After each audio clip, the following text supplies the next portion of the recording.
মাছ মাংস খেতে খেতে যখন মুখে রুচি চলে যায় তখন কিন্তু এই রকম একটা রেসিপি করে নিতে পারো। তো আজ আমি কিন্তু এরকম একটা রেসিপি করে নিয়েছি। মাছ মাংস খেতে আর ভালো লাগে না, তাই আমি আজ পানি পোস্ট করে ডিমটা ভুনা করব।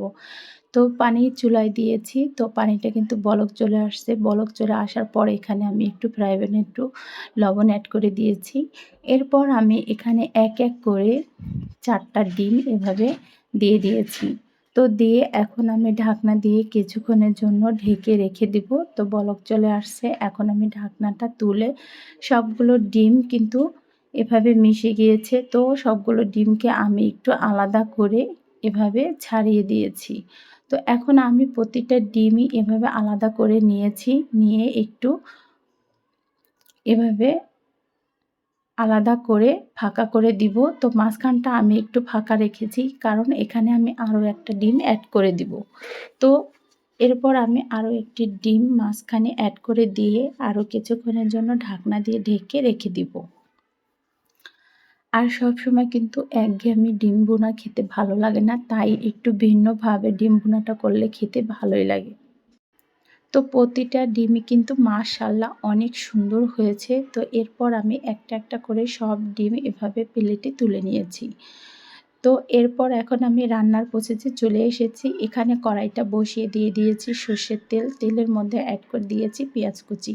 তো পেঁয়াজটাকে আমি এখন একটু ভালো করে এভাবে ভেজে নিয়েছি। এখন আমি এখানে অ্যাড করে দিব একটি টমেটো কুচি করে কেটে রেখেছিলাম। এখন আমি সবগুলো টমেটো এখানে অ্যাড করে দেব। তো এই তেলের সাথে টমেটোগুলোকে আমি কিছুক্ষণের জন্য ভালো করে ভেজে নিব।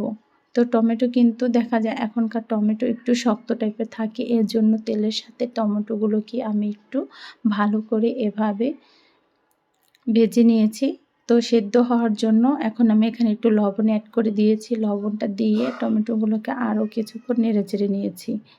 এরপর এখানে অ্যাড করে দিয়েছি পানি। পানিটা দিয়ে এখন আমি এখানে অ্যাড করে দেব মশলা। পেঁয়াজ বাটা 1 চামচ, রসুন বাটা আধা চামচ, জিরা বাটা আধা চামচ, আদা বাটা আধা চামচ, হলুদের গুঁড়ো 1 চামচ, মরিচের গুঁড়ো 1 চামচ। তো এরপর আমি মশলাটাকে সুন্দর করে কষিয়ে নেব। তো মশলাটা কিন্তু এভাবে আমি সুন্দর করে কষিয়ে নিয়েছি। তো এখন আমি এখানে একটু অ্যাড করে দিয়েছি জিরা ফাঁকি।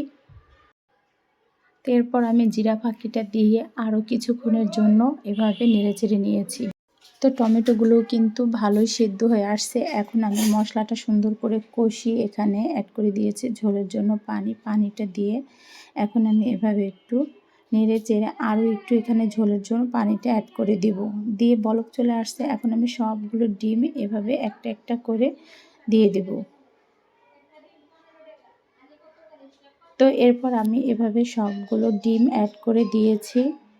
দিয়ে এখন আমি আরও কিছুক্ষণ এভাবে রান্না করে নেব। তো এভাবে রান্না করলে খেতে কিন্তু ভীষণ মজা হয়। আর এই ডিম ভুনাটা কিন্তু দেখতে যতটা সুন্দর, খেতে ভীষণ মজা।